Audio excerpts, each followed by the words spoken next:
Hi guys, and welcome to Pen's Notes. Who do we have here? Queen and Eden. Hi guys. And what did you guys note this week? Okay, so I'll start. So obviously we're all on TikTok, right? Mm-hmm. I've been seeing a lot of Not the but basically I saw a thing where it was like, okay, so this is a question. Mm-hmm. So imagine if your partner Mm-hmm. was to propose to you, right? Mm-hmm. And the ring was shit. Or So you've been seeing a lot of proposals with like bad rings? yes, I've been seeing proposals or people saying like, oh, they didn't like the ring or they didn't like the actual proposal. Oh. So my question is like, what would you do if you're in this situation? Let me say something. Me personally, I say this all the time. You know when you even see like people proposing and the woman says no? I don't think people talk to their partners. Because if you talk to your partner, you would know what kind of ring they want. You know what kind of proposal they want. Mm-hmm. And you know if they're ready to marry you. Because if you propose to someone and they're like, no, that means you guys have not had that conversation. Yeah, no. So that's what I think. Because I feel like if you're proposing to someone and they're saying, oh, I don't like the ring, I don't like the proposal, that means the guy shouldn't be marrying him. Exactly. Thank you. I agree. No, honestly, I think it's so crazy for real. to like, you know, plan the whole proposal, get down on one knee, and you don't even know if she's going to say yes. Like, that's crazy. Like, what? Wait, so did you see them say no, or they don't like the ring? No, I think they said yes. The story I saw. But they didn't like the ring. Yeah, but What they was just wrong didn't with like the the ring, or they didn't like, I saw one where she didn't like the ring and she didn't like the proposal. And I saw a second one where she didn't like the proposal. Okay, I feel like if she doesn't like the proposal, it's okay. It's like, yeah. It's okay. Yeah, yeah. It's okay. But you don't like the ring? Mm-hmm. No, what would you do? Yeah. What Would you would say? you- Would you say yes or would you say no? You have to say, if you love the person, you say yes. Yeah, But to then be I'll honest, talk to him that's after. crazy. Yeah, but Like, I don't like this. There's no way. I'm so sorry. There's no way you're gonna marry someone and you guys have not talked about the ring and the proposal. Like, Okay, but how even about my if he doesn't friend- have the money? Yeah. How about if he doesn't have the money for it? okay, No, then but it's not. I don't even, because there's actually a lot of like cheaper rings. Like, you don't have to spend, you know, a lot. tens of thousands to get a ring. You can literally, Yeah. like, the ring's like 2K. Yeah. 2K? Yes. I'm sorry. What? She said it's 2K. fake. No, because No, it it's could be fake. like, you know, there's lab grown diamond. Yeah, like, yeah, it doesn't yeah. have to be like a real mined one. Like, if you're. So you know, does you can she get a not nice like ring. the style, or does she not like the size? I think the style, the size, everything was just literally just off. Combination. Like, imagine, literally. Imagine just getting it all wrong. Like, are you serious? I'll still say yes, but it's like this is gonna be like kind of controversial. not controversial, but like it's kind of controversial, but like a bit off topic. But not off topic, but like you know what I mean. I feel like sometimes when guys, you know, like you're not gonna like something or like you're not really feeling something and they still do it, I feel like it's a form of manipulation. Yeah. No. Literally throwing all the buzzwords. No, because I feel like if, for example, you've talked to somebody and you're like, because I feel like like I said before, if someone proposes to you and then you say no, that means that you guys either have not had that conversation, or B, they've had that conversation and the person has been like, okay, I'm not ready. But if someone has told you they're not ready, like obviously this is all assumption. Like I'm not saying that this is actually what happens to everybody. But let's assume that somebody has told you, okay, I see myself marrying you, but not yet. And you go ahead to propose to that person, I feel like it's a tactic for you to just be like, okay, well, it's on my time, on my terms. I want to marry you, so let's do this now. And it even goes back to like kind of that movie series that we were watching yesterday. This is one series we were watching about this girl. She found her man's ring in the in the cabinet. She started wearing it. So let's just skip the proposal because he didn't propose because he wasn't sure. Yeah, but she found the ring.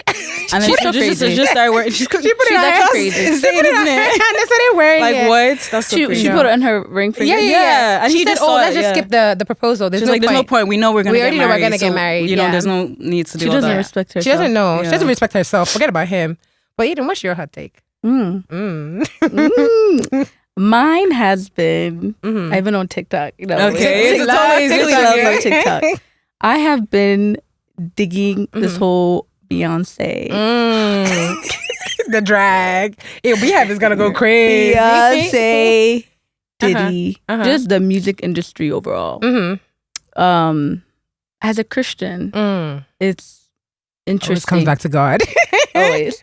It's interesting to see how things are revealing themselves. We read these things biblically and now we see them. I have been on 2 hours TikTok watching. Mostly Beyonce. Yeah. Diddy, I've let him go.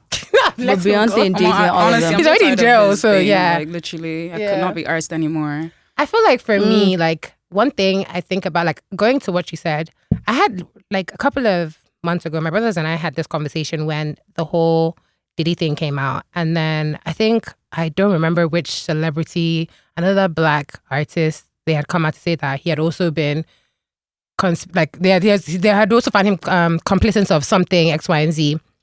And we're kind of just talking about that whole music industry in general. And then one thing I said is like, you know, when you watch all these movies and you see like the rich and the powerful and they're doing some really messed up stuff, that's real life. That's really real life. So for me, I'm like, for anyone to see these celebrities, people that like have like all this power and you think that they haven't done something shady or demonic or crazy to get there, I think you're just being naive. And even if maybe you're someone that doesn't believe in God, maybe somebody might not believe in God, me personally, I think everything is spiritual. But if you're someone that doesn't believe in God, even generally, there's no powerful person that has gotten to where they are without doing something illegal or criminal. Like it's just think fact. about it in the workplace. Like, oh shit, this is about to get crazy. But like in your job,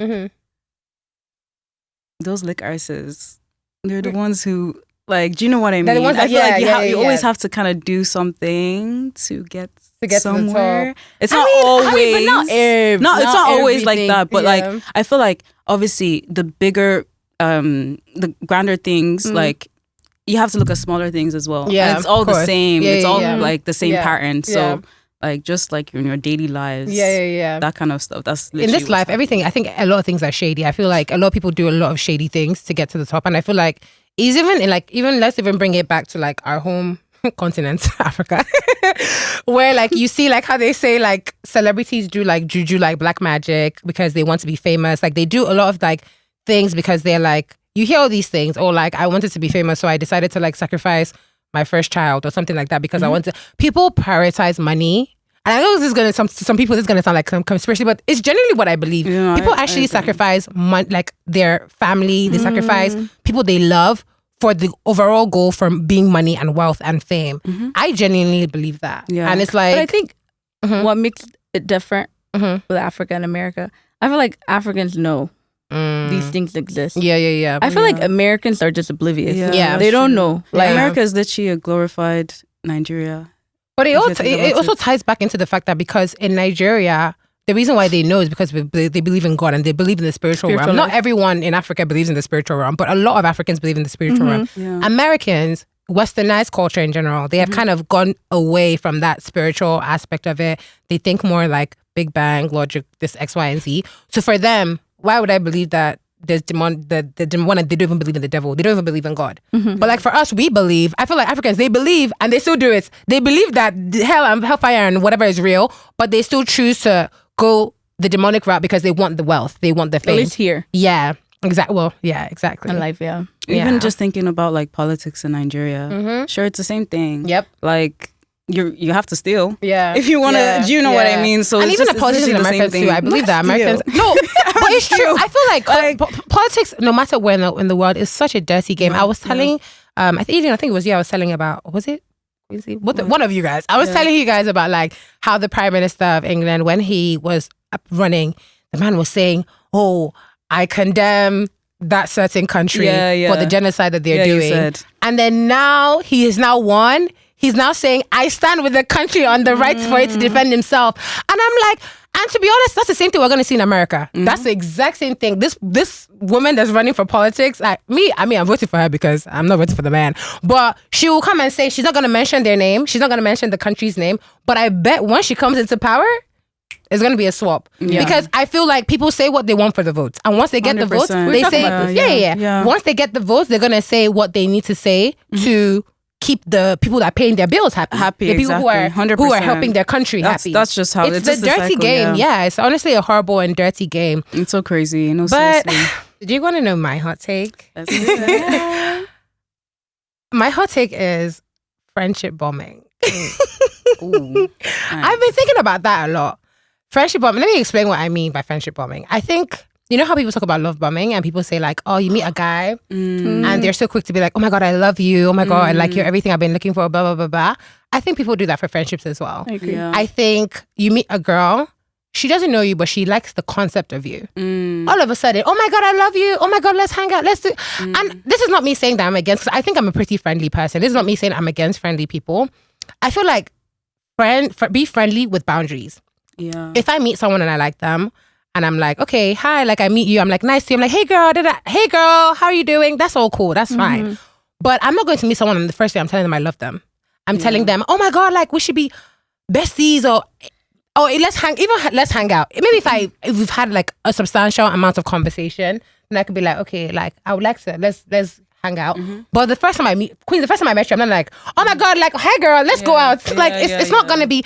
I feel like people. It's usually put a lot of. It's even a red flag. Exactly. Why are you so excited? I feel people put a lot of pressure when it comes to making friends. Like I think, and not even pressure. I feel like people take away the beauty of like figuring out if you and this person even what's the word equally yoked. Yeah. Not faster. No, for real. I feel like a lot of people have very surface level, and it goes back to when people say like female friendships don't last. Like when guys are always like female friend. I don't even think it's people. I think it's girls. I don't usually see guys doing it. Yeah. It's usually girls. Yeah. And I think it's the insecurity in some way of quality. What is it? Quantity over quality for girls. Yep. So they don't last. Yeah. We know. Yeah. We know. Girls are very. They're kind of imagey. Like you know what I mean? Yeah. Like, one thing, like when you meet. Like, let's say you meet someone, you like their vibe, you like the way they look, whatever. And I don't know why, I'm sure you guys can relate. When you're like, okay, the night is over, you're going your separate way. Oh, let me get your Instagram. Like, it's not by force. Yeah. Do you know what I mean? It's actually, that one's not by force. Yeah. Like, you don't have to. Get like, you can literally just take time. But I feel like girls always ask. Not like I'm obviously like, do you know what I mean? But like, I don't know. I just feel like it's almost like a thing they feel like they have to do. Yeah. You don't have to do it. Like, when I see you next time. I mean, I think that's okay. No, that's what I'm saying. Not that I don't think it's bad, but I feel like it's almost like they feel like they have to. There's like an obligation. I get what you're saying. You're not saying that like, oh, like everyone that does it is a bad person. You're just saying that sometimes people feel like it's an obligation. Like, we literally said one word. That's what I was going to say. But I it's feel okay like, though, because if you just like their vibe or whatever, that's fine. But I get what, because I feel like, it's different if you go out, let's do a girls' night, and then you meet someone, and let's do the night gets deep, and everyone's having deep conversations, or even gets funny, and everyone's having funny conversations, and you're like, actually, I really like everyone in this room. I would like to like connect with you guys. That's one thing. I get what you mean, where like I've been to some places where I've barely even spoken to someone. We're just in the same venue. And when we're leaving, can I get everyone's Instagram? I'm thinking I don't even know you. And then I'd be looking at my Instagram like, who is this? Wondering, it's like, who's this? I don't know them because we haven't had like, we literally did not have a single conversation. So why do you think they do that? I don't know. I think it's just, me personally, I just think it's a thing where they feel like they have to or something. I don't know. Like, I've definitely done that before. I'm not going to say like I haven't. Like, I feel like a lot of us, we've been there. But, I don't know. Maybe it's also a reason where like, maybe it's also a thing where people don't want to feel like, you know how there's this whole thing where like when women, you know how they say like, oh, well, this woman feels like she's better than everybody else. So people are trying to be like, oh, I don't want to feel like I was stitched because I didn't really talk to them. So like, let me just be like that necessity to be friendly. That necessity seemed like approachable and like, because I don't know, me, I can't remember. What? You be asking? No, I can't remember the last time. I feel thirsty. Girls, boys, I can't remember the last time I asked somebody for their Instagram. I cannot remember.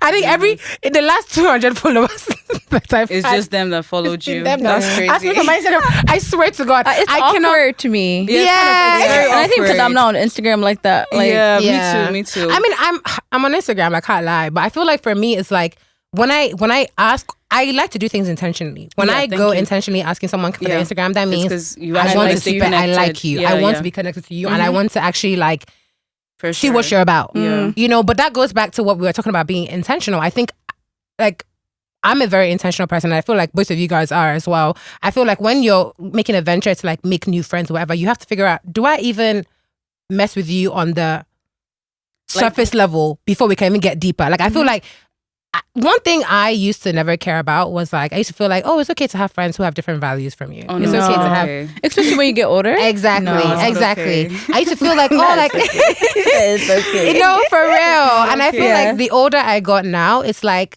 there's certain conversations now that if certain conversations I had, then I'm like, okay, I want to connect with you. But if those conversations are not had and everything is surface level, it's like I don't think because everybody's gonna be on their best behavior. Exactly. First time, exactly. That's true. Exactly. What do you guys say when a guy asks you for Instagram and you don't want to give it to him? Oh, I can't lie. I don't have. Oh, really? You know, I tell them. I say I don't use it. Yeah, that's true. I don't use it. I say I'm on a social media cleanse. I took that. You know what's so crazy? I was talking about how like I had never been on a social media cleanse in my life, but I used to hear people say it, so I was like, "That's a good excuse to give men." That's a good excuse. I'm actually not on my Instagram. I'm not on Instagram. I'm on a social media cleanse. Then they'll be like, "Your number." I'm like, and then I give them like some random person's number. What if they call you? I can't lie. I'll be like, "Oh, my phone is on DND." My phone died, bro. I be making things up, but it's one of those things where like these days I'd be so scared to lie to men. Yeah, because men be getting abusive. They get aggressive. I mean, I've never experienced when you it. lie. Oh, like if you see stories. I feel like I've never experienced it, but you see stories of like people that they get stabbed or they get beaten up really bad because they didn't give a guy their number or something. That. But me, I just be like, that's why social media cleanse. Number, I feel like sometimes even number, I think I give them my number sometimes and then I just block them after because. I feel like when I was younger, not younger, but when I was early 20s, I used to be like, no, I have a boyfriend. Oh no, I do this. Where's your boyfriend? Now, where's your he's not here. Your boyfriend unless you have friends. Exactly. But now I'm like, I'm not interested. Yeah. Here and there, I'll be like, I have a man. Yeah. When they're nice. Yeah. When I feel like they're rude, yeah, I'm not interested. Yeah. Like, why? I'm just not. Yeah. I don't even think I've ever used the boyfriend line. I'll just say, I've used that. Please, I beg. Please, no. I think the reason why I started using the boyfriend line is because I started getting afraid for my life. Yeah. I won't lie, I started getting afraid for my life. I feel like before, because I am quite a blunt person, but I feel like I started using the boyfriend line because I was like, what if they get... I don't want to say no and be aggressive. Yeah, you guys, like, I'm sure everyone here has experience where, like, you tell a guy no, and they're like, I wasn't even, you ain't even that. Yeah, they start saying anything. It's because they're insecure. It's insecure. Yes, it's an insecurity, which honestly, there's nothing a man can tell me that's going to enter my soul. Like, I don't care about you. But it's one of those things where, like, someone like that can actually beat you up. Yeah. not even to jump to conclusions, but it's true. Even these, I'm sorry I don't want to discriminate or whatever, but it's okay. Say it louder. Say it louder. Yeah. People, those ones. I'm so sorry. If they ask you for the number, please just take it and leave me alone. No, please. I don't even want to stress myself. Please, I'm not even gonna lie. Are you joking? Nah, words. They're scary. Oh my god! But I feel like the reason why we think they're scary is because those are the people that we interact with the most, like people that look like us. This episode is actually going to be about friendship. I'm going to ask you guys some questions and just see where the conversation leads. So, have you guys ever experienced friendship heartbreak? And how did you deal with it? Anyone can answer, by the way. I have. You have? How did you deal with it? I think I avoid a lot. So, how did I deal with it? Or like, I feel like I don't deal with things. You know this. Okay. I kind of ignore and I go about my day. Or I'll talk to my close friends about it. But I do believe that time heals. Oh, I agree. I mean, me and sure, the friend 100%. are friends again. Yeah. But when you spend so much time with them and then you stop being it's hard. It is hard. It's work. I mean, I've never had a romantic breakup. But friendship, I feel like friendship breakup really hurts. More than romantic. I agree with that. Because you spend each time with this person every day, every and moment. if they know everything about everything. They're your friend. Yeah. So I feel like I talked about it and I got over it. Yeah. I kind of just move on. How did you deal with the situation though when, like, for example, when you were, the situation with the friend? when you were in it. Yeah, when you were in it. Did you like... I communicated. Okay. Yeah. But what I realized is not everybody's a communicator. Right. And I realized you can't force people to communicate. Yeah, You're going to get more frustrated trying to get that person to communicate. That's the biggest way you can disappoint yourself, when you expect someone to act the same way that you do in a Pulling situation. them all the time. Yeah. I saw this thing on, like, I want to say Instagram that was kind of like, you open your heart up to disappointment when you expect everyone to act in the same way that you do. Yeah. But I also feel like when it comes to friendships, because you handpick your friends, it's not like siblings. Yeah. You handpick your friends. You look at them in such a view. I feel like I would expect certain things of Eden because I've known you for so long. I would expect certain things of Quincy because like we've had certain conversations. Yeah. So I feel like for me, when I'm holding someone to a standard, is because of the conversations and the level of relationship, that the amount of like, I don't know, love that I have for you, that I'm like, there's a certain level of expectations that I'll have of you, and when you fall short, it really hurts. That's what I think. Yeah, I agree. Have you? I think for me, I think recently I've been in, because I used to always say this, like, say for like the first, I don't know, 23 years of my life. Yeah. I was the type of person, like, I would never, like, I had never had a like actual fight with a friend. You know, I was just that person. I'm just chill, you know, everybody, I get along with everyone until I'm always started back to back to back. Like, I'm not even joking, back to back to back. With the same friend? Sorry? With the same friend? No, with different people. Okay. And it made me think, I'm just like, am I the problem? No, but like, do you know what it is? Yeah. I realized when I clocked, I was like, because I realized I got really, really into my spiritual journey recently. And I started praying, God, please, if there's anybody in my life that is not supposed to be here, prayer. Take them out. Yeah. You know, and align my path with people who are actually supposed to be there. People who are meant to take me to my destiny. Yeah. And like that. Yep. People start falling off. Yep.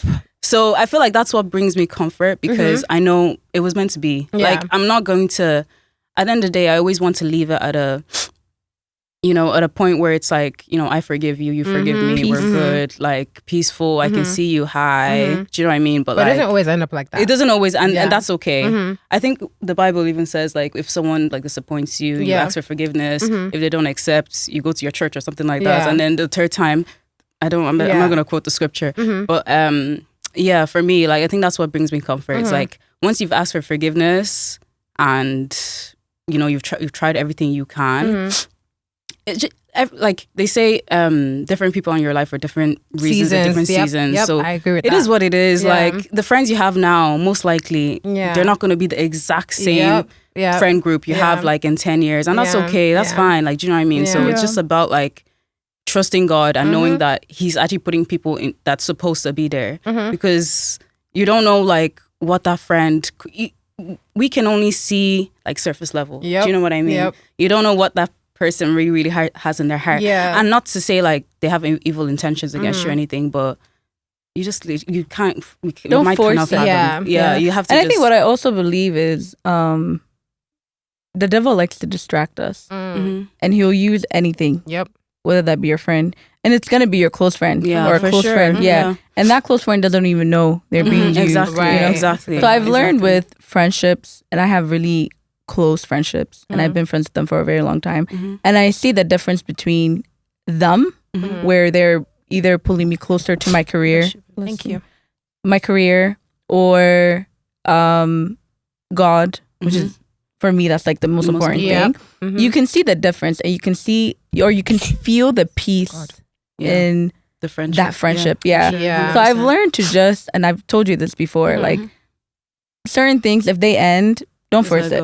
If it's meant to be, it will come back. And if you force it, you're kind of making your journey. Like me, I feel like everything that I do is so Christian. It's so like God, everything is very, very purpose, whether it be small or big, you know what I mean? So certain things, when they leave, it's okay. And it doesn't have to end in such a, this person is so terrible. No, it's okay. Like they can go their way and you go your way. And I was going to touch, there are two important things that you said that I feel like, not shock and nerve, but like I really resonate with. That's the terminology. The first thing was when you said, when it happens back to back to back to back, you feel like you're the problem. Let me tell you something. I think that's something that social media really tries to play. Like, this is why they say it's not good to like everything that you see on social media to internalize it. Social media always says, if every single time it's always you that is falling out with a friend or whatever, then you're the problem. First of all, it's not about falling out. It's about why they fell out. One, how it was handled. Two, I feel like if friendships are ending, you can't just assume, because you or your friend, everybody could have the wrong, like, I'm not really, this is not to say that like, okay, you shouldn't internalize, like check things, or like if something is happening in your life, you shouldn't be like, okay, what part did I have to play? But in terms of like, it's not because, okay, people are leaving your life that all of a sudden you're the problem. How are you handling it? If you're handling it the way that you know that you are proud of and God will be proud of, and you're kind of like going through the motion, like, okay, checking yourself within, like, could I have handled this better? Could I have done this? Then it's not a thing of like, okay, you're the problem. I think social media just has this very basic view of like, well, if it's always you that everyone is always leaving, then you're the problem. I mean, it depends. You could grow. I agree with what you're like. I agree in terms of like, sometimes some people like, it's all about I think for me, there's like a general, there's a nuance to it. If you're someone that doesn't check yourself, or you're someone that doesn't, I don't know, like, it's just reckless with it. You're reckless, like, I don't know, like, okay, you fall out with somebody. It's like, whatever. Okay. Yeah. Like, you and someone have an argument. I don't care about the argument. Yeah, exactly. It's over, whatever. Yeah. But if you check yourself and you look within and you're like, okay, you know what? Let's talk about this. Or this is really, let me look at the bigger picture. And I feel like this friendship is not adding to my life or whatever.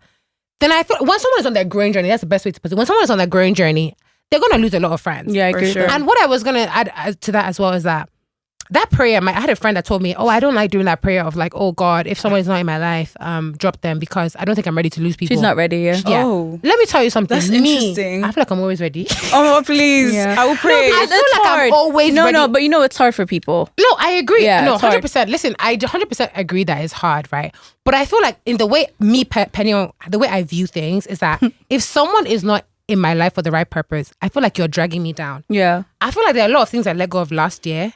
I'm not saying that it was easy. Yeah. But this year, I'm so happy because if I had held on to those things, I would not be where I am today. Yeah. If anything, you'll be backward. Yeah. Exactly. Yeah. For me, I feel like I'm always ready for people to drop out of my life because I'm always ready for what God has in store. Yeah. I'm always ready for the next level that God has. Yes. So you know that friend that said, whoever said they don't pray that prayer. Yeah. That's actually really self-reflection. She knows or he knows that they're not ready. They're not ready. Because I think you have to be you have to be in a growing journey to be like, you know what? Yeah. Anything that God or whatever it is that they believe happens in my life is for a purpose and let that be. If that's friends, then that's friends. You know what I mean? So I think that's actually really bold of her to be like, you know, I saw this thing on TikTok. Yeah, there we go. And it said, you know, God be taking his time on certain things that you ask for, whatever it is. But when you pray that prayer, I was girl. No, it's literally that's the quickest. When I tell you, I pray because I pray that. I'm not gonna lie, I pray that prayer every year. Yeah. Because I feel like for me, my goal is I want to be where God has. What God has. I want to be where God wants me to be. Yeah. I want to be in the purpose that God wants me to be. Yeah. So if there's anybody that is holding me back, anybody that is limiting me, what I do pray, and I feel like this is something that I really think that a lot of people should like start implementing is that I start to pray like, God, when you're removing them, prepare me. That's one thing I pray. That's a good one. I feel like it's one thing to pray like, okay, like even last year, I think I was going through like a very difficult time, like career-wise last year. And I used to pray, at first I used to pray, oh, God, you know, it is my waiting season, you know, blah, blah. And then I changed that prayer. I said, if this is my waiting season, give me the emotional strength and the resources to wait patiently. Yeah. Amen. And when I changed that prayer, oh my God, when I tell you my life, 360. I love it. 360 because it's not just about being like, okay, God, it's okay if this is my waiting period, I'll wait. Yeah. But if you're in a waiting period and your mind is telling you, oh, you know, the devil is playing tricks on your mind, you're not gonna be learning what you learn. Yeah. I saw something similar. Someone was saying like, while you're in your waiting season, ask God, what should I be doing in this waiting season? Yes. So you know how to prepare for the next 100%. The next season. I genuinely feel like changing, like being intentional. And God, this is so crazy because this is a friendship episode, but we're getting into faith. But you know, it is really it's true. Like I feel like that's even for friendship, I feel like that is the foundation of a lot of my friendship is religion and God. And I feel like really changing, like being specific in what you pray about. We even like it changed your circle. It changes who God brings into your life and the kind of people that, I don't know, like it really changes perspective. That's what I think. And your circle really matters. Yeah. I feel like I used to be in my, like a couple years ago, I used to be like, nah, my faith is strong. Like I can be friends with anybody. Yeah. No, but no, actually, your circle really, not to say that you shouldn't be friends with people, for me, Christians or whatever it is. It's okay, you can be friends with them. But I used to really believe that like, no, my faith is really strong. No shake. This person is not going to shake me. We're going to get into that tea because that's one of the questions. But for me, let me tell you my own, because we're actually on the Heartbreak. So let me tell you my own. I have experienced friendship. I think my first ever heartbreak in this life was actually a friendship heartbreak. It was me thinking who it is. Nobody here knows. That was my first year 7. I was, how old was I in year 7? I want to say 13. My best friend. We were. I've always done friendships in groups. That was like how many years ago? Talking about at that age, man, that would hit. So I've always done friendships in groups. I've always done like 3-0s, 4-0s, whatever.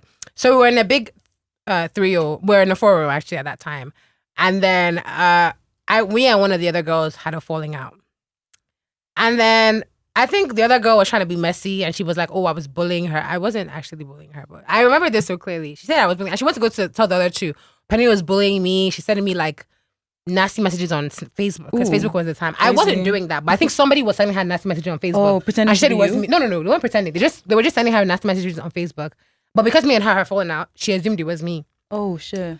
That's how the other two came to me and they said, actually, we don't want to be friends anymore. Hey. Oh, wow. This was the first time someone ever looked at me and told me they didn't want to be friends. Damn. Do you know, I went home that day after school. Okay. You cried. When I say I was crying, my mommy opened the door. Penny, like, she thought someone died.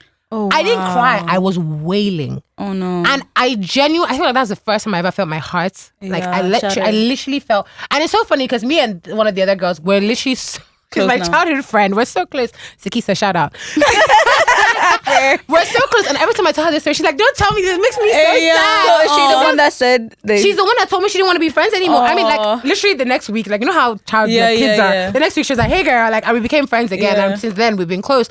But like, I always tell her, I was like, you know, you're my first heartbreak. I always tell her, I'm like, you were my first heartbreak. Damn. Because I literally, when I went home that night, I felt, that was the first time I ever felt, you know when they say like, your heart actually breaks when you're heartbroken? I felt my heart rip. And I was crying. I've never made it sound like that before in my life.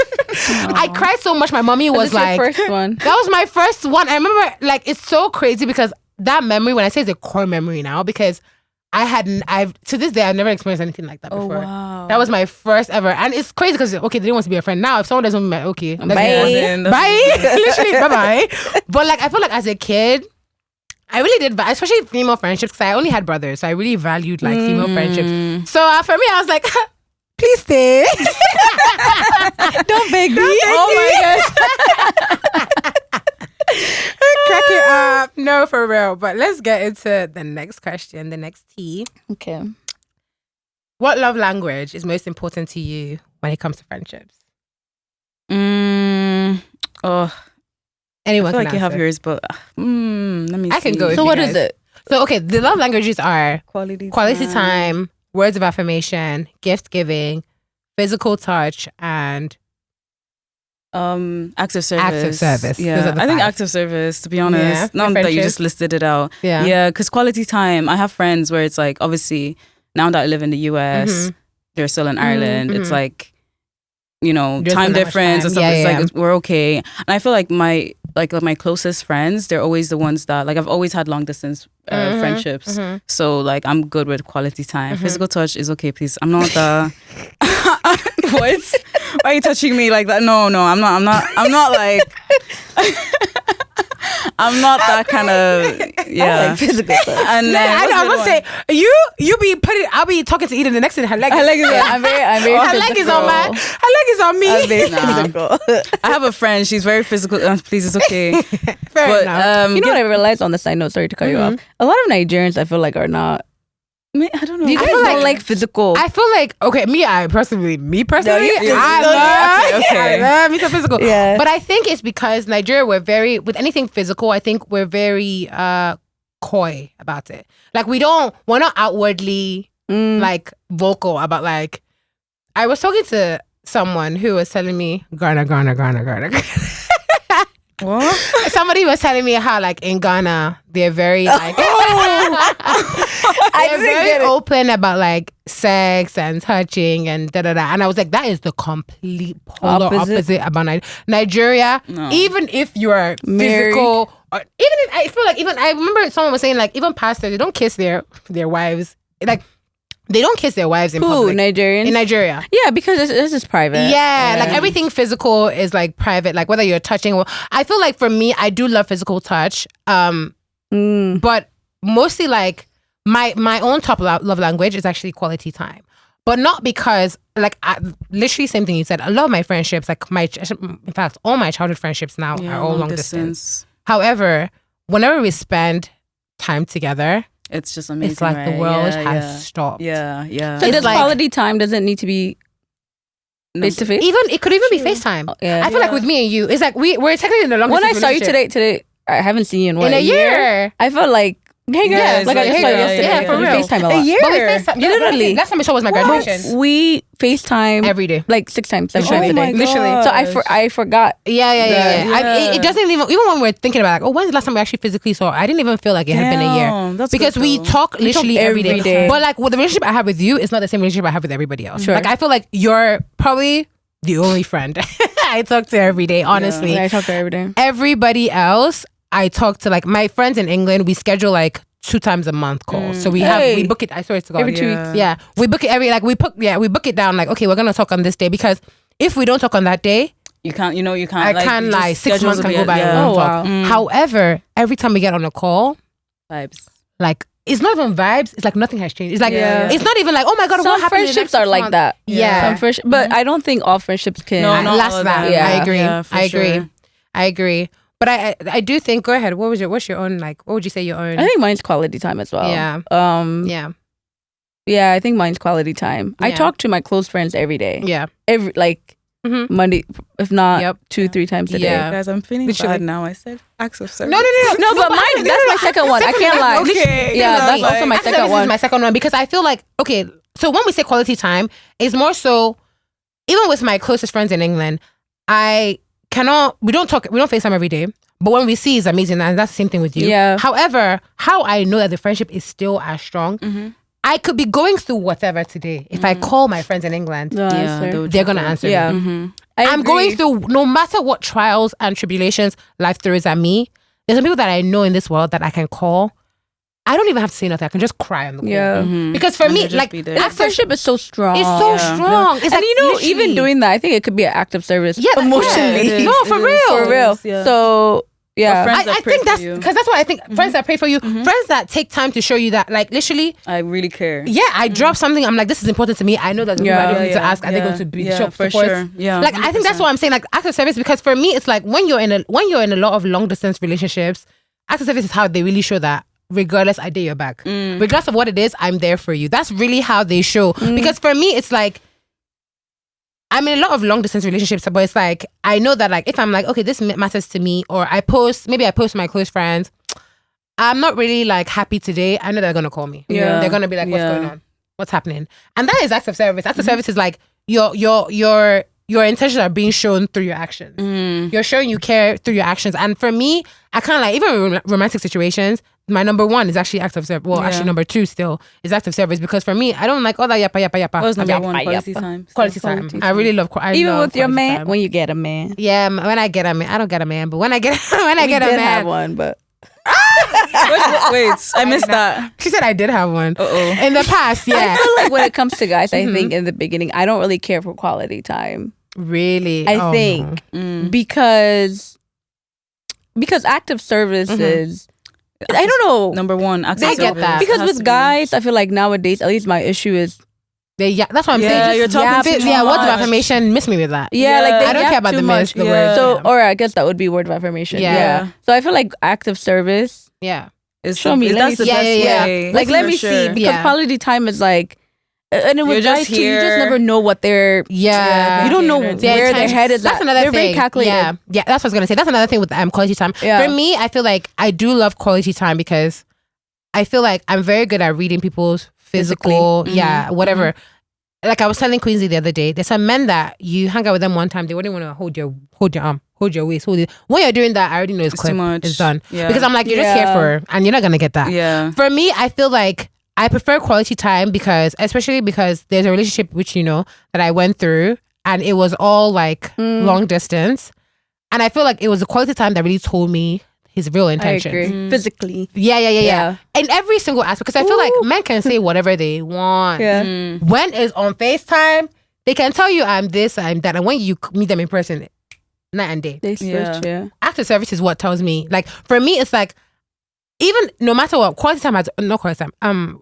Words of affirmation has always been at the bottom of my list. Me too. Even with friendship. Even with friendship, when you're telling me, oh, I love you, you mean the world to me. I don't care. I feel like, you know what, I mean the world to you. I feel like it's later with word of affirmation. I feel like with my friends now that I've been friends for 5 years, so what you like about me? Yeah, I agree. No, me like, too. tell me what you like. Yeah, me too. I do that with one of my girlfriends all the time. Yes, okay, yes. Yeah, because I feel like your actions have spoken. Yeah, I feel like I don't need to wonder does Eden love me because I know you love me. Yeah, but sometimes I'm like, what do you love? What do you like about me? Yeah, like I know you love me. I know I can call you in anything and you'll be there for me. But it's like, okay, so what is your favorite thing? Yeah, and I think it's also important in a friendship, in a any type of friendship, to actually like sit down, like, oh, you know, Penny, I admire this about you. Yeah, it's kind of you're boosting your friends. Yeah. This reminds me. You know I'm doing that. It low-key is kind of like I've had a situation where a friend.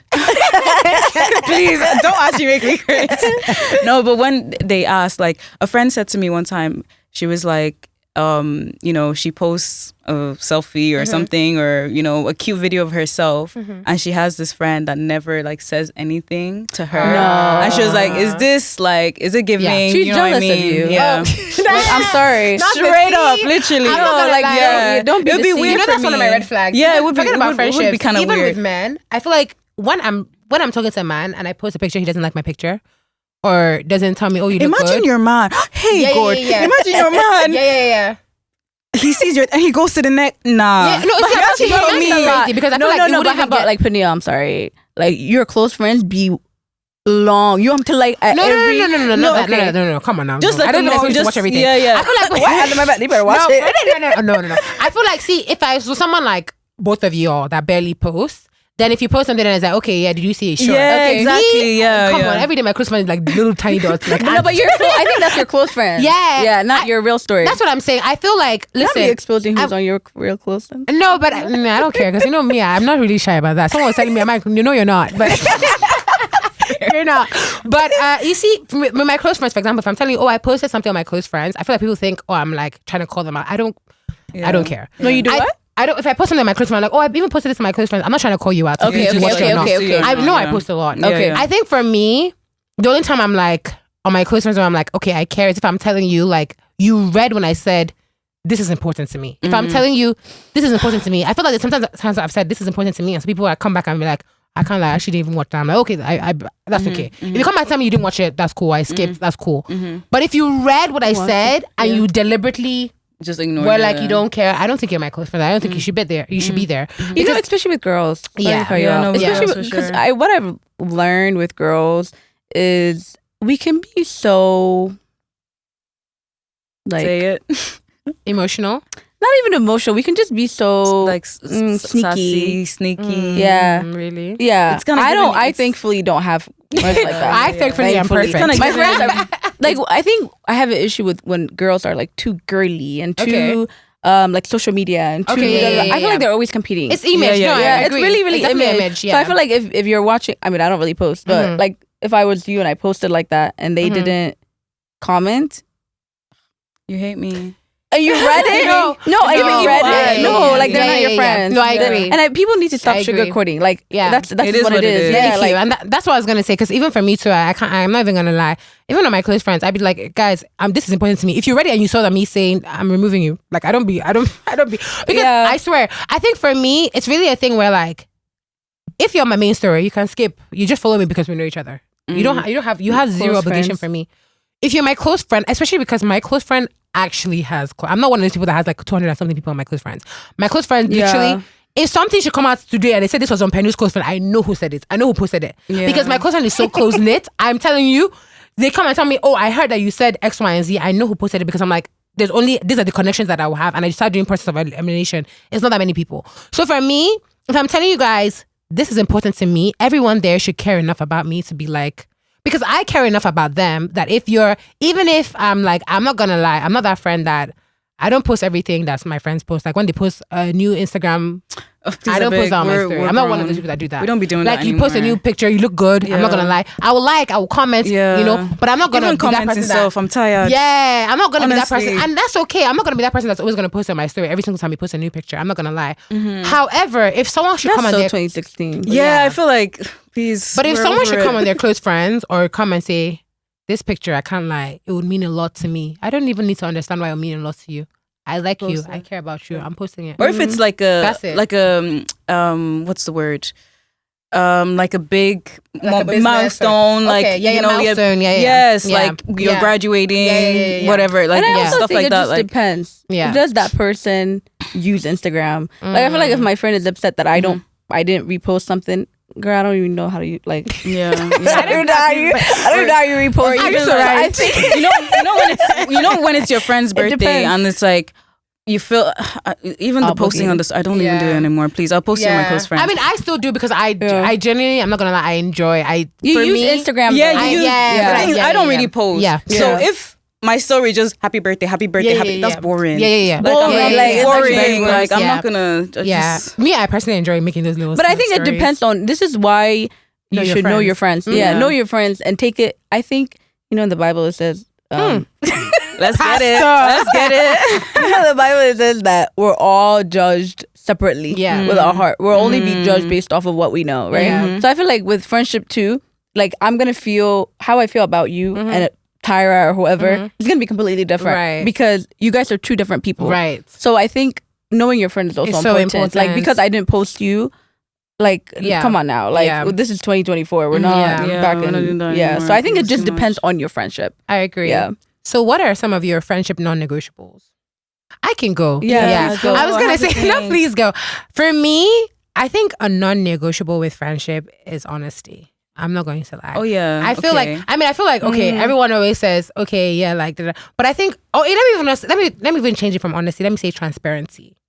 I feel like one thing going forward is that I don't like having friends around me where I feel like I don't really know if I know your heart or I really know your mind. That's not even a friend. No, but not even because, okay, so one of the things that we talked about was like, some people are non-confrontational, some people are confrontational. Something I've talked about before. No, some people are non-confrontational. Some people are non-confrontational, some people are confrontational, right? And I'm learning now, because I do have some friends who are non-confrontational, and I'm learning now to not let that affect me as much. Before, I can't lie. It's clip, bro. Yeah. It's clip. Yeah. But I'm learning now to not let that affect me as much. If I feel like when we're having a conversation, it's always going to be a transparent conversation. I feel like sometimes if I'm coming to you and I'm like, okay, well, I feel this way about this. I'm learning to also like be like, okay, this is something that really this is something that I know for you, it may not be an issue, but like this is something that's important to me, or this is something that hurt my feelings, or this is something that made me feel away. If I'm having that conversation with you and you're like, oh yeah, I'm sorry that made you feel away. Yeah, no, that's the word, nonchalant. Oh, I'm sorry that made you feel away. I feel like at the back of my mind, I'm thinking, are they just apologizing because they feel like that's exactly you want me to shut up, or that's the necessary thing to do, or whatever. And then I start feeling guilty because I start feeling like, am I the problem? Am I the problem? No, for real. Yeah. But I feel like if Eden, you're a good example. Whenever I come to you and I'm like, well, I feel this way about that. Oh, I'm sorry, I didn't know you feel that way. Or, oh, listen, this is how I took it. Like you're so vocal with me that I feel like I don't even have to question your intentions. Sure. So I feel like for me, if you're vocal with me, like, okay, oh, you felt that way, but it's like, listen, this is what was going through my mind. You can even say this was what was going through my mind, but I take accountability that your feelings are valid. You don't have to say, oh, I'm sorry. Like, I'm sorry that not to say like, don't apologize. But for me, it's like, if you're saying, I'm sorry that you felt that way, I like that. But if you're saying, oh, I'm sorry, then I'm thinking, you're just trying to shut me up. Yeah, I agree. You know what I'm saying? I agree. Acknowledging my feelings and then giving me like, okay, well, this is what was going through my mind. So that way I feel safe. Yeah. I feel like, okay, you know what? I know you weren't doing it maliciously. Yeah, you care about my feelings. Thank you. Yeah, I was talking to one of my friends a couple years ago. It's a guy, and I always tell him, you can apologize. And he's like, okay, if I'm not wrong, I'm not gonna apologize. Right. And you're not when you're apologizing, right? If I'm saying sorry to you, I'm not saying I'm wrong. Yeah. I'm just saying, oh, I'm sorry that's how it came across. Exactly. Like that was not my intentions. But I feel like people nowadays think, not even nowadays, but people in general think, especially guys. I was gonna say that, especially it's guys. Like, because I've heard that before from a guy. Like, he's a best friend of mine. Yeah. And I always now he does it, right? And I always tell him that you don't. Saying sorry is not saying I'm wrong. Yeah. Me, when I apologize, oh, I'm sorry, this is how you felt. Yeah. That was not my intentions. Yeah. However, this is how it happened. Yeah. So I'm also speaking for myself, but I'm like, okay, I hear you. Yeah. You know what I'm saying? Yeah. So I think it's very important to apologize. But you see that, the apology, I'm sorry if you felt that way. You can be against that. Some people don't like that. I love it. I love it. Yeah, some people because don't like for me, I don't see it as condescending. I see it as like because it's true. Like Quincy, you could do something to me. No, you could do something. Let's assume, okay, perfect example, right? Today you asked me for a charger. Mm-hmm. Okay. And is this for real? This is for real. For a charger. And I only have one charger, like one iPhone charger. And I was trying to explain, but I don't think, I'm sure it didn't come across that way to you. But in my mind, I was thinking, I don't think I explained that well, that I only have one. And my phone battery. Yeah, no, I understood. So I don't know if so for me, I can't lie. The whole day, I kept thinking about that. I was like, oh my gosh, are you serious? I swear, I kept thinking, I was like, did I explain that? No, I'm not gonna no. But let me use this. Let me tie this back to what. So the whole day, I kept thinking, I hope I explained that well, that I only have one charger, I don't have multiple. Yeah. But let's assume you actually took it the way I was thinking in my head, that you were like, I'm sure, like maybe I didn't explain it well, and you were like, she had two chargers and she didn't want to give me one. And you come to me and be like, Penny, I'm not gonna lie, it made me feel a way that I asked you for a charger and you didn't want to give me one. Yeah. Now for me, it's like, oh wow, my friend was hurt. Like my friend was hurt by something. So even if that was not the situation, even though I literally only had one charger, for me, my first point of action is, I'm sorry that something I did hurt your feelings. You have to apologize. Even though I know that it's not like me saying, oh, I did it purposely. But for me, I think I think that's the empathy coming in. That's like, I'm so sorry that something I did was even misconstrued to the point where like it made you feel this way. Yeah. So I'm sorry you felt that way, but this is not what the truth of the matter is. I actually only had one charger. Do you get what I'm saying? But I feel like that comes across a little bit different because you're saying, I'm sorry that, my actions made you feel, and that's kind of you taking accountability in a way. But if someone was just to say, I'm sorry you feel that way, it's like, that's your business. No, you have to explain. Exactly. That's what I'm saying. It has to come with the explanation. You have to say like, if you're just like, I'm sorry you feel that way. I feel like that's you said we're saying. I'm sorry. I think I'm sorry. Like I'm sorry that I'm not even saying like I've definitely apologized. First of all, you have to apologize. If you don't apologize, I'm so sorry. Even if you don't feel like you're in the wrong, you gotta apologize. I think what's happening now is people only apologize when they feel like they're wrong. No, you have to apologize. If I'm coming to you and saying like, thank you. Oh, Peniel, this is how I feel. First of all, it's not your turn to like tell me how you feel. That's one of my pet peeves. Do it your time. No, I always tell people like, okay, let's talk about my issues, and then when we're done, we could talk about your issues. So I think that if I'm coming to a friend and I'm telling them, listen, this is how I feel, and this is how it came across. You have to apologize. Exactly. Like either you're apologizing because you're wrong, or you're apologizing for how I feel. Right. You know what I'm saying? But you can't, like you said, you can't just be like, I'm sorry the way you feel. No, it's a cop out and it's dismissing. You're dismissing what the person is. Because that's even the same thing I was saying, where it's like, if I'm telling you, okay, well, this thing that you did made me feel that way, and you're like, oh, well, I'm sorry. Then I'm thinking, okay, so I was right. So I was right. You were actually being malicious. Yeah, but if you're like, oh, I'm sorry. I didn't mean it that way. Yeah. This is actually what was going through my mind. Yeah. And for me, I'm like, okay, I understand. And then now I feel secure in the friendship because I'm like, okay, well, you've explained that this is where you're and that for me, I feel like is the most important thing. I think a lot of guys as well, because I can't lie, a guy has told me before, because I do what we're talking about, where you're like, okay, well, I'm sorry that this made, because I feel like that's like you said, it's always the first point of action. But a guy has told me, you see how you're always apologizing because you know you're wrong. And then that day, that was the last time I ever apologized to him in my life. I want to know this. That's crazy. That was, I promise you, since that day, even if I was wrong, even if I knew I was wrong, I never said sorry. Because now you're taking the apology as a weakness. Yeah. And it's like, you need to understand that when somebody's saying, I'm sorry, they're not saying that they're wrong. They're saying that I'm sorry that you felt that way, but let me explain what was going through my head. Yeah. But I'm not gonna lie, when I feel like, if I feel like, okay, someone is not taking me saying I'm sorry as weakness, or you're taking the piss with it, and you're just kind of like, you know what, like, I'm gonna use that to make you feel like you are the I don't know, the wrong one, and I'm the victim in this situation. I'll never say sorry again. The thing is done. Like, call it quits. Yeah, I agree. But another question is, what would you say is the key difference between the friendships you made as adults and the friendships you made as kids? Oh gosh, I think like a lot of my friendships are from when I was in secondary school. Most of my friendships, I don't really have, maybe I have like maybe one or two from when I was actually like small, a kid. Yeah. So obviously, transitioning into like moving at this age and stuff, I've had to kind of like make new friends.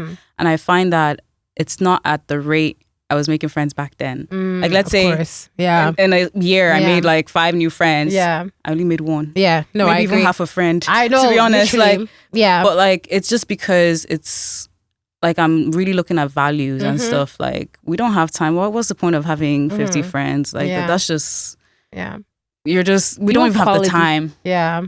We're working, we're doing whatever we need to do. We don't have the time to keep up with everybody. Yeah. And it's literally, what do they say? Quality over quantity, right? So I think like right now I'm really looking at values. Like, do we like the same things? Are we going to be able to spend and to maintain a friendship? That takes time. That's effort. I agree. So for me, like, that's literally what it is. So What would you say yours is? A key difference? If you are still thinking, I feel like you want to go? No, go ahead. I feel like I don't know if all friendship, like young friendships, last. Because I don't think I'm the same person that I was. Of course, back then. I think for me, speaking for myself, I feel like there's certain things that I used to be like, oh, okay, you do that, okay. Yeah. Now I'm like, oh, you do that. Oh, that's good. Very nice. That's crazy. That's crazy. I'm out. So I feel like when you get older, because when we're young, like, we haven't really fully developed our personality, whatever it is, our core values. So I feel like I don't know if I have one friend that I still talk to that we've been friends for quite a while. It's just like we just live completely different lives. The only thing that we have in common is we've known each other when we were young. But now I can't say I have that relationship with her or that bond with her than with you that I just met. Like 7 years ago. That's kind of touching on what I was gonna say, because for me, I can't lie, I have a lot. I have a lot of childhood friends. I think right now, like if I look at my closest friends, more than half of them are like childhood friends. But what I was going to touch on that, like the big difference is that like with my childhood friends, they forever see me as the child that they met. They see me as the kid. Like some of them I've known since, I literally kid you not, since I was 5. Some of them I've known them since I was 12.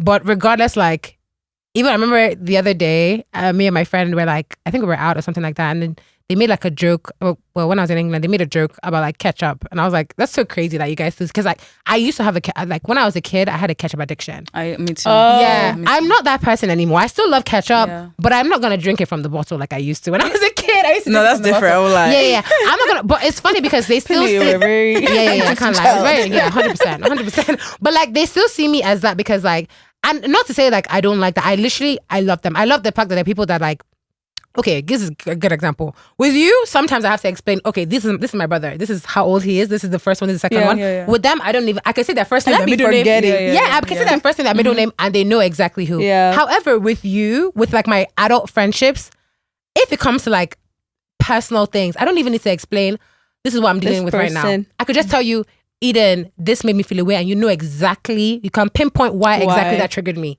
because you know me. I think we study. I feel like when and then I feel like they say you can't pick your siblings, but you can pick your friends. I feel like when you're younger, who are you picking? Like, you're friends with whoever is around. So I feel like when you're older, you have to be more intentional. I can't lie. I feel like I picked good because I do genuinely like my childhood. Oh my god, I love them. I can't even call them my friends anymore. I call them my siblings.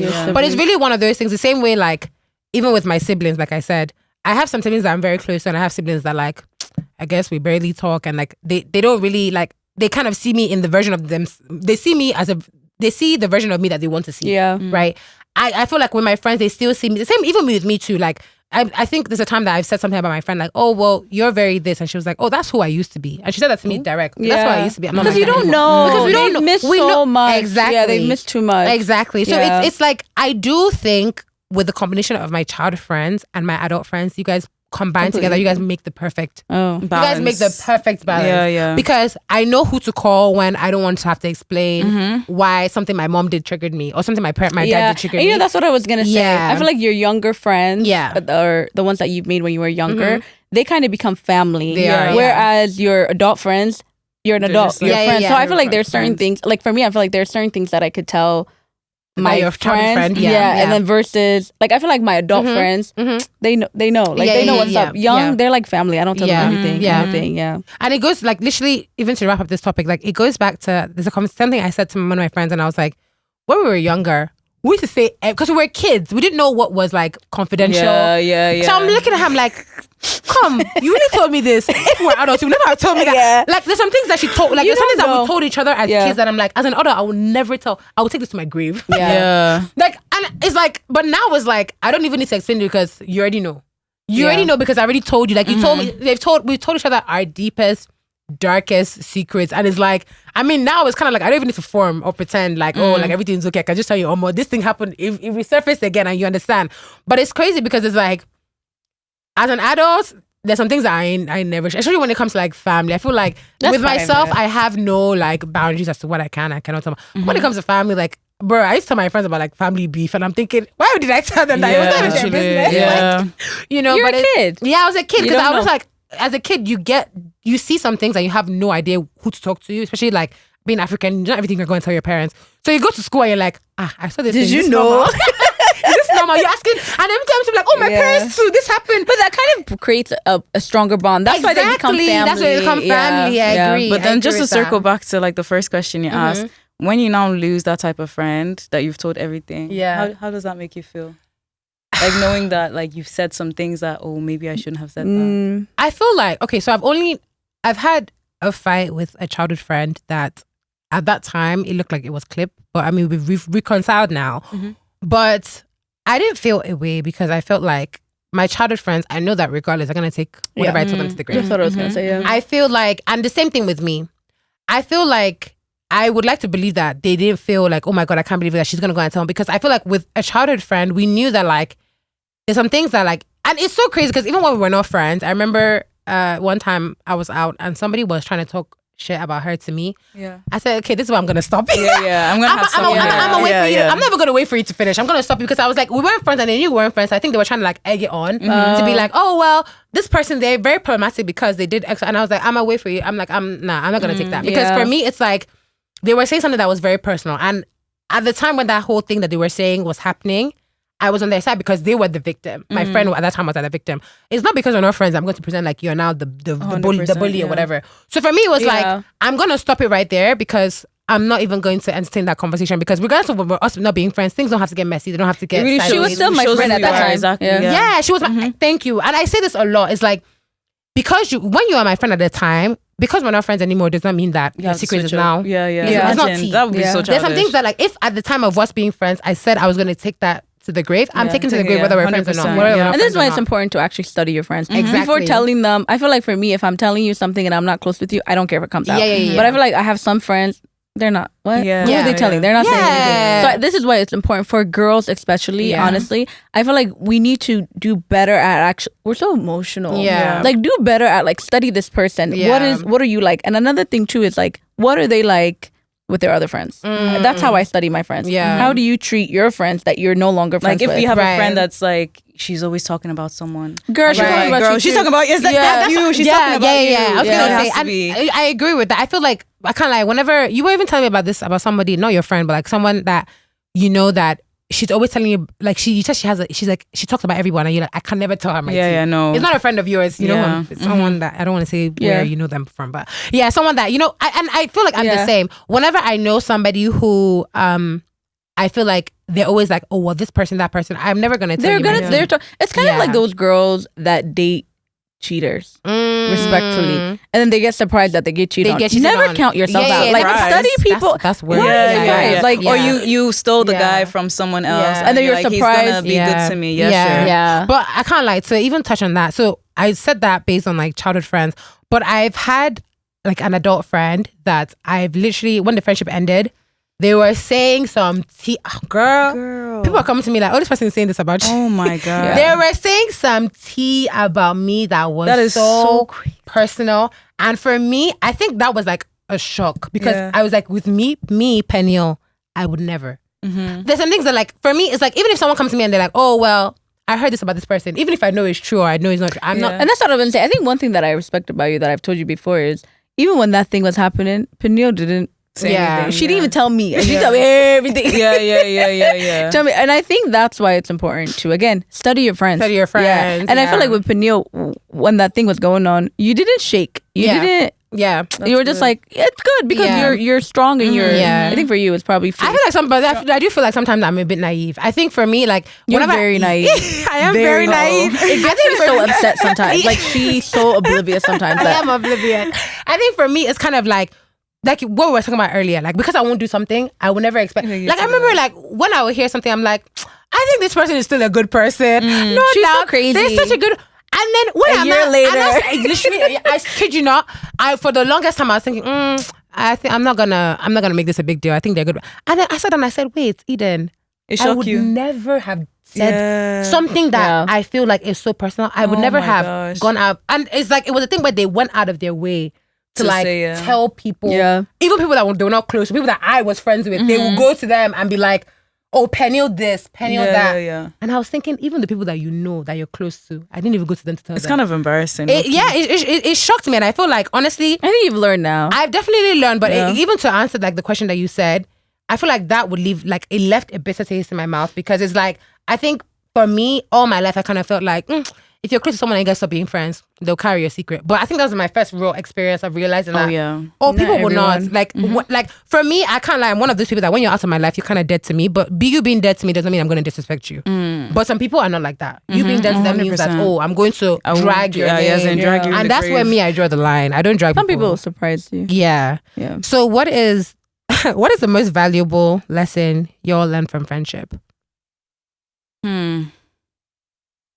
I know, Penny, you got yours. Go you know me. You're the host. I think I really learned what love was, or how to love from friendships. I think one thing that was, because I don't know, when I was a kid, I wasn't allowed to date, obviously being African. Like, what? My parents thought I had one boyfriend. They told me go to school the next day and break up with.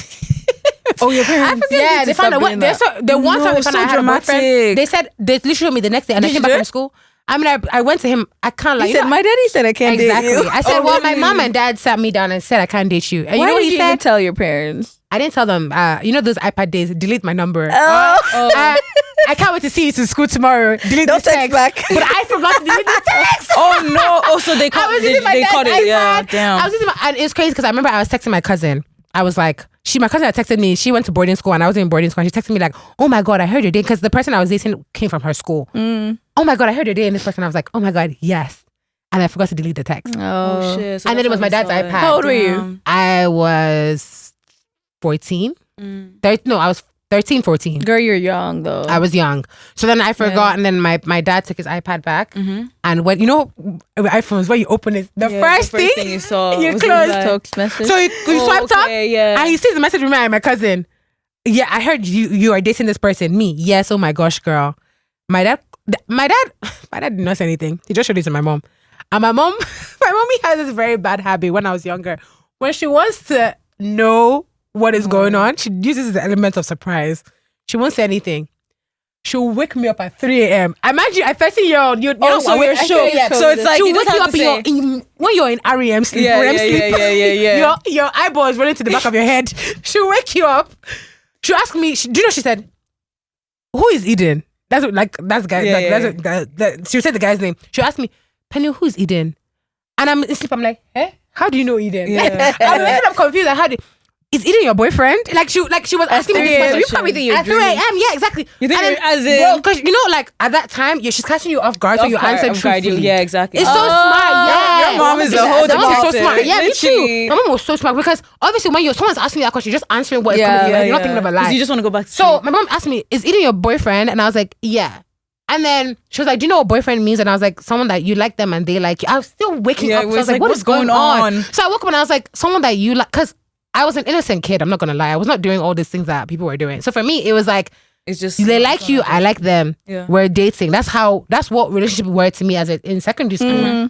So she was like, no. And then, she sat me no, ma'am. Literally, she was like, no. She's like, boyfriend, girlfriend, they want to kiss, and she started like explaining it to me, and she's like, at 3 a.m. Oh my God. At 3 a.m. Mommy, if you're watching this, yes, you are a good parent. I'm not gonna lie.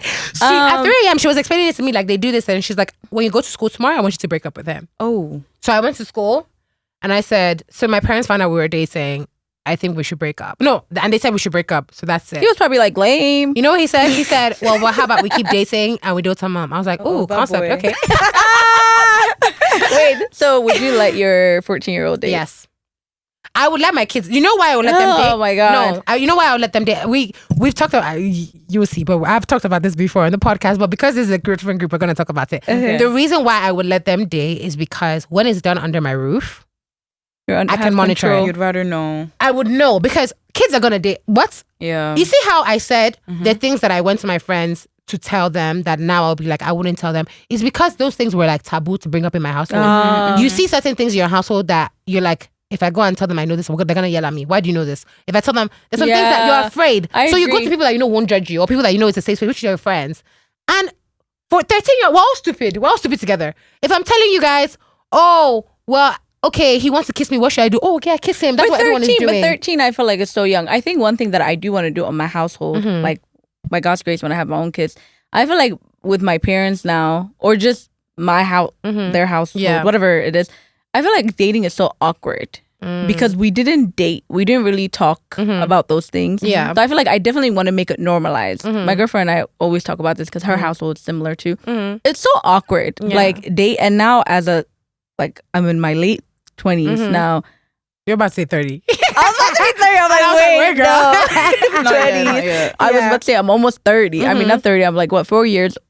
From 30. From 30. That's like, that's not young. Yeah. It's still so awkward that I want my kids to see dating just normal. Yeah. But I don't want them to be 14 and talking about a boyfriend. Like, I don't know. They're going to 14. Remember, 14 is like, I guess, American middle school. I don't know what that is. 14 for us is like year 9, year 8. Like high schoolish. People start dating, bro. In year 7, year 7 is like 13. People start dating. But then the issue is like if they date when they're 14, oh my is like days. Middle school. People date. Like I feel like people definitely date, but I think it's culture too. It's culture difference. I feel like with white people, it's their culture. Yeah. So they start dating young, and I feel like, I don't know, I could be incorrect about this, but I feel like they have boundaries. No, they have sex. My parents know that they have sex. Okay. No. In white culture. Maybe they do. Yeah, maybe white they culture, do. that's what I'm but saying, I feel like it's culture, their. I don't know why. I feel think like if you can, like, I think like we're like, I'm not gonna speak as if like I know what I'm saying. I don't have kids, but like. I feel like we don't either, guys.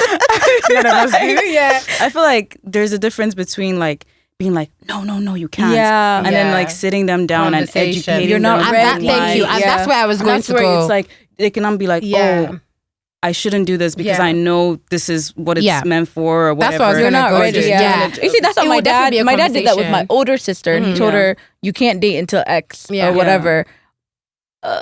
But it's just like sometimes it's like, okay, why? What am I going to tell my kids? They need to know you have to let them know. What am I going to say? You're not ready. Maybe not about ready. I think for me, it's like everything is heightened, and that's I was thinking about this literally yesterday.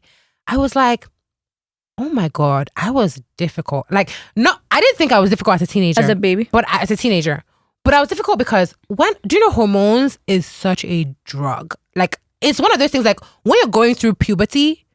I thought my mom hated me. Yeah. My dad hated me. I thought not like they actually did. You know, you just think the world is against you and you're always right. Yeah, you don't know. I thought I knew. I felt like there's nothing my parents could tell me that I didn't know. Yeah. And whenever I watch series or movies about girls going through, even guys as well, going through puberty, I can relate. Yeah. I was so annoying because you don't understand me. I want to do this. Okay, well, for me, it's like, well, you raised me, so I know what is right and what is wrong. And it's true, I did know what was wrong, but I was still a kid. So for me, it was like, I know what is right. I'm not going to do this. My mom is telling me, oh, don't kiss a boy. I'm not going to do that because I know what's right and what's wrong. Yeah. But I'm going to date because I think, I know what's best. However, it's a thing where like sitting your kids down and being like, everything is heightened. I feel like when you grow up, when you leave those teenage years of when you learn to deal with puberty and hormones and all those different like things that make you hate the world and love the world or whatever. You really look back. Like you really look back and you're like, okay, like I can understand why. You know when they say there's an age that you get to that you start understanding your mom was right. You know, a lot of people say that you get to a certain age, or no, when you even have kids, when you have your first child, and you like the love that you have for that child. A lot of people, they'll call their parents and just be like, I'm sorry. Yeah. Because it's like you do not want anything to harm that child. And protective. It's like literally that's your life. Yeah. So it's like for you to feel that love for someone, you're definitely gonna go above and beyond to like protect them. Yeah.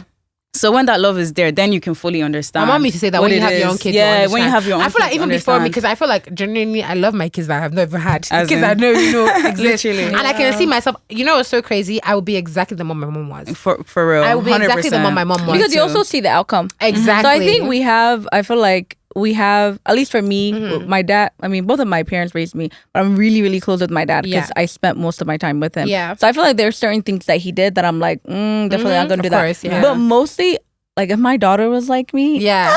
Me too. I would be really happy. My mom, she said it in a very derogatory way though, because she was upset that I traveled and I didn't tell her. And she was like, Penny, you're going to have a child that's going to be just like you. And I said, God forbid. I said, God forbid, because like, I know that like, I understand stressful. Like my mom, where she was coming from? Wants to know where I am. And I can understand that as a mom, I would feel, I think about it like, imagine just you don't know where your child is. And my heart can literally stop. Yeah. So for me, I can understand why like she'll be, you know, whatever about stuff like that. So I said God forbid because I was like, okay, I knew what I was doing was wrong by like traveling. I was kind of just trying to like, you know, show her. Yeah. But it was one of those things where like, in other aspects where I'm not trying to be dramatic or feel like I'm my own boss, if I had a daughter that was like me, I'll be happy. If I had a daughter that was like, I feel like 100%. You know how like peer pressure, I feel like from an early, I never succumbed to peer pressure. I never cared, all the kids are doing this. I don't care what all the kids are doing. I'm not doing it. And that comes from your parents. Yeah. I think your parents, I always said like my mom, I think gave me confidence physically. Yeah. She used to always tell me, you're so pretty, you're so pretty. Yeah. And then my dad was mentally. Yeah. I always be like, oh my God, you're so smart, you're so smart. I'm like, hey, I'm smart. And you know what you hear, you really start believing it. So I feel like because of that, girl, peer pressure, I was doing the peer pressuring if anything. So I feel like it's how you were raised. I was going to say, did you guys see that video of, was it Black China and her daughter? And she was doing her hair. And the daughter was just like, oh, I have a big forehead. And then she was like, no, you don't. You have the most perfect. I didn't see that. And I thought it was so beautiful because it's like, you need to start them saying that too. Speak against when they're doubting themselves. Speak against that because like that's where they're gonna get that from. Yeah, I feel like most people that I know that have like very deep rooted insecurities is because their parents actually talk. And we've talked about this before, me and Eden. Like we've spoken about this how like one thing my parents never did. They never like you know how they have the African dad, African mom stereotype. They will say, because you're airhead, you're stupid. As in, my parents, they don't insult. That's why they're Christians. No, like don't be insulting. You'll be posting that on TikTok as for memes, and I'm like, your parents are talking to you like this is crazy. You'll start believing my it. My parents You'll have start believing never, it. Yeah. ever. No matter, and I say this when I say I was a difficult teenager. No, for real. Yeah. I was a difficult teenager where like I believed I knew everything. I didn't care what anybody else told me. I didn't listen to my parents' advice. Like, not that I didn't listen to their advice, but like, my mom would tell me, oh, this is wrong. And I'm like, okay, well, I know what right. Because to be honest, I really did. I was very like morally narrow, like morally straight and narrow. However, I was still a kid, right? But my parents, regardless of how difficult I was, they could never insult me or say. Yeah. My mom would just say, when I know my mom wants to insult me, what she would say is that, what God will deliver you. Or she would say, God will direct you. Yeah. God will make you. She prophesied. But that prophecy, you know that she's upset with what she did. Yeah. But it was never, you are this. You are that. She'll be like, no. God will like make you this. Or like, she'll be like, God will make you understand where I really like She will speak into my life because obviously as a kid, I'm doing something that's wrong. But she's speaking into my life where she's like, God would take away like anything of you that is making you like, you know, this like exactly. Like she always perfect, and it was always a positive. But you know what they say? There was someone say something good about you that you know, like okay, I need to reflect. Like, and it always made me reflect. Like, okay, like why would she? And I used to ask her. I can't lie, me. I was very also. I'll ask her, be like, okay, why did you say that? And she'll explain. Okay, because this is the way you do things, and you're not doing it this way. And then I'll be like, okay, and I think that's very it's effective. Yeah, I think with parents, I feel like they need to again, me too. I don't have kids, so I think it's easier to actually like stay here. Yeah. But I think, what has worked on me is like one thing in my household, you communicated. Like you were in trouble. Okay. you did this. Let's communicate about it. Why did you do it that way? Right. And I think that's very effective rather than saying like, don't do this and don't do that. I'm going to do it. Yeah. Like, so I think explaining why this is wrong. Yeah. I think it's very, very important. Yeah. But let's go back. I read this thing on TikTok. Yeah. Okay.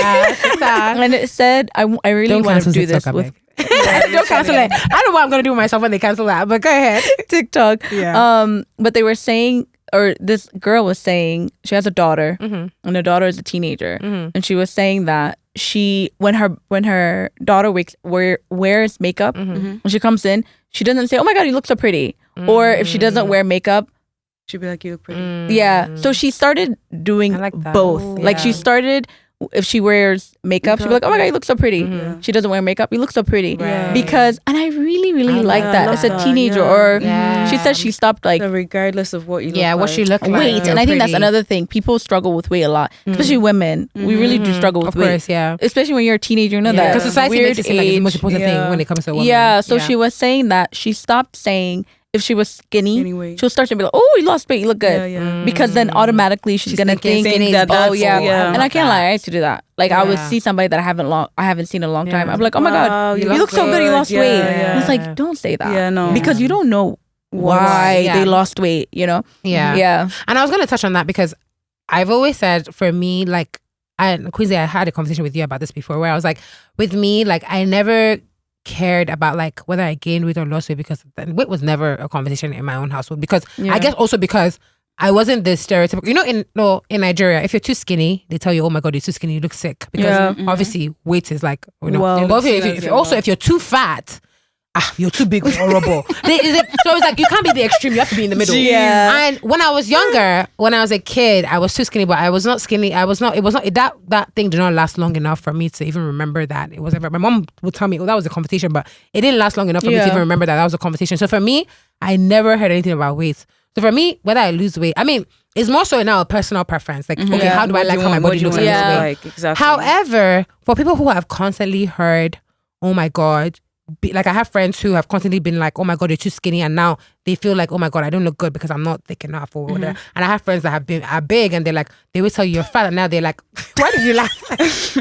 They always tell you that you're fat, and then they're thinking, "Oh my God, I don't look good because I'm." So it's like, you can't comment. Everybody. You can't, Well, like commenting on weight, exactly. Like don't comment, because I feel like when you start putting emphasis on weight, the kid thinks that that's all there is to them is their weight. I feel like regardless of what it is, like you just have to either love your kid or like guide them like strategically, and that's what I always pray for. Like God will give me the wisdom when I have kids. I also don't have kids to guide them. Literally, to be able to guide them, because I want to. If I see something in my kid that I think might be a health risk or it's not, you know, to be able to like guide them to the healthiest path. That could be. And if your kid is, if your kid is thick, you're feeding them. So I mean, it could be a metabolism thing. That could be too. That could be, but like most, like I'm sorry, guys. No, like I'm sorry. Just to kind of go back to the question on like talking about parents and back to the topic of friendship. Have you ever been in a situation when either of your parent, mom or dad, said, like, kind of warned you about a friend and was be careful of this one? But they were wrong. What I mean? Yeah, they have, either they were wrong or they were right. I could understand why they felt that way, but me and that friend are still so close. I think the reason why they said they felt that way was because the friend was growing up in a Nigerian household. They're setting. He loves saying that. Growing up in a Nigerian household. Better know I'm Nigerian. Every day, because it's who I am. Growing up in a Nigerian household, there are certain things that are not. I'm the only girl with 3 boys, so there's certain things that weren't really expected of women, which was being outspoken, but naturally my personality. And you know what I'm gonna say? I'm gonna laugh about this because my mom, not my mom, but they made it seem like being outspoken was taboo. My mom is an outspoken woman. Like, girl, where do you think I got it from? So for me, it was a thing where like being outspoken was always like frowned upon. Being a girl that talked back, always said her feelings, never denied. That's an African thing. Yeah, it's an African thing. And then I had this one friend who was exactly like that. But before we even kind of get into that, I'm going to ask my last question, and then you guys can answer Queen's question, and then I also answer this one so that we can like wrap up. Has there been a particular friendship that has helped shape who you are today? So we're going to answer that in 2 parts. We're going to answer when you said like parents being wrong, and if there's been a friendship that shaped who you are. So I'm gonna go, and because it kind of ties into what I was saying before. So that friend that my parents were like, oh my God, like this friend is not gonna be good for you. That friend, when I tell you, she's a core person to who I am today. If I didn't have that person in my life, I don't know if I'll be as outspoken as I am. Because when all odds were telling me, don't be this person, I was seeing someone who was thriving in exactly who I was. Yeah. Someone who was and I literally only told her this last year where I was like, everything you love about me is what I love about you. I think, I don't know if I have a friend that I could say like, oh, because of her, I'm like this. I don't know. I agree, yeah. But I think I've definitely made friends that have You've picked up little things. Like that have helped me. Small things, like maybe like power of tongue, something. Yeah. Like I think every friend that I have has taught me something. I agree. Like, and a big thing that I carry. But I don't think I have one that I'm like, oh, because of this person, I'm this. Yeah, I would say the same. But do you have but do you have any friends that like your parents have told you not to be friends with? Absolutely. And were they right? Not always. Okay, fair enough. I have a friend now that so okay, let's go back. When I was younger, I had a friend. We're still cool, and she was a teen mom, and my mom at that time was in Ethiopia. My dad was here, so obviously my dad knew my personality more than my mom. Yeah, and when I was really close with her, like tight, and she was she was young. She was very young. So my dad didn't really care because he knew your personality. He knew my personality. He's like, he knew, yeah. But my mom was like, no. Oh my God. Because they think we're impressionable. Oh my God. You're going to be my daughter's going to be, my daughter's and then my dad was like, oh no, that's not your daughter. Like that's not how she is. Yeah. So I feel like, I mean, now me and her are cool. Yeah. Again, like, yeah, of course. We're cool, but we're not tight because we're just, she's a mom. Like, what? So like, mom? I can't even relate. I can't even, no. But I have a friend now. My mom is always like, every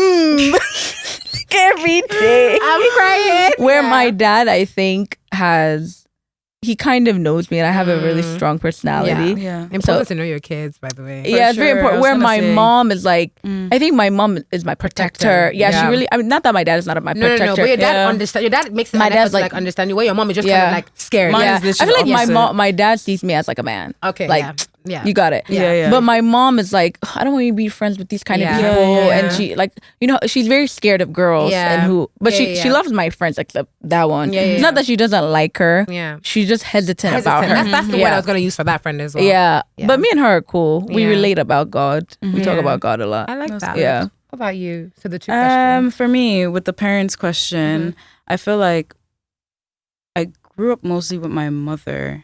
So she kind of knew my friends more than my dad did. And like she I don't think my mom ever said, oh, I don't like this one or I don't like that one. It was more my dad that would say that. And it was interesting because like you don't even know my friends. But that's similar to what she's saying. Yeah.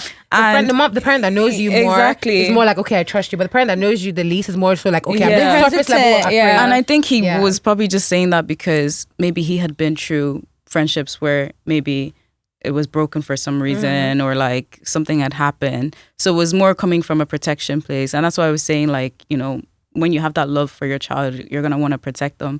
So I think he was saying it because it's like, I don't want you to go through what I went through. So just be cautious. Like whether I know your friend, if I don't know them, whether I know them, don't know them, just be careful because I don't want you to have to go through that. So with that being said, I've actually never been through a situation where, they said be careful and it was, whatever. They were actually right. It was just, I've never actually had that. Like, I think he was just saying it just to be careful, but he didn't even know my friends. So I don't even know what he was saying. I get that. Yeah. But in regards to, what was the second question again? The second one was like friendships that have shaped who you are. Oh, yeah, I agree with you as well. I've actually never been in that situation. I've picked up little things from friends, but for me, I would say the person who definitely shaped me was for sure my mom, and that's one of my best friends. Mommy. That's my best friend. Yeah, like my literally, mom, my parents. I can't lie. Yeah. So in terms of friends, no, but my mother, like.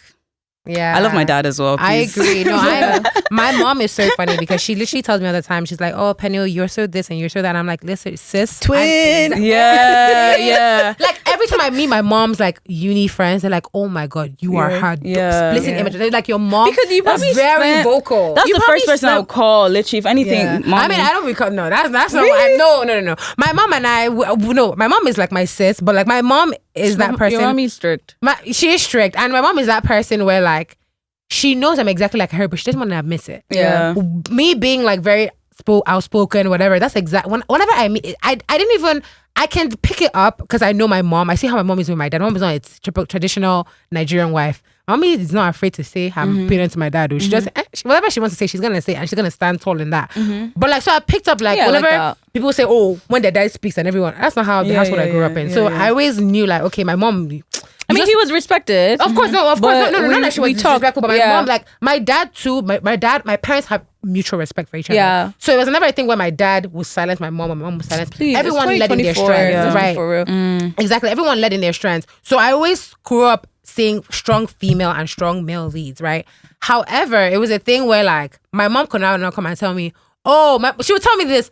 In the household, you should not be. And I'm looking at her. Do you do that in your own household? She would tell me, a woman, and I'm thinking, sis, do you do that in your own household? So for me, because of that, like, I just knew that she was just trying to, like, I guess, shape me to be the best version. But it's like, girl, my she also doesn't want you to. And there's some things that you like. Let's say she had done that she doesn't want you to do. To repeat, so I agree. And I think what it is when you spend a lot of time. I feel like I'm like my dad. Like everything, the way I talk and stuff. So I feel like you're probably more because you spent I'm exactly like my mom. You spent most of your time with your mom.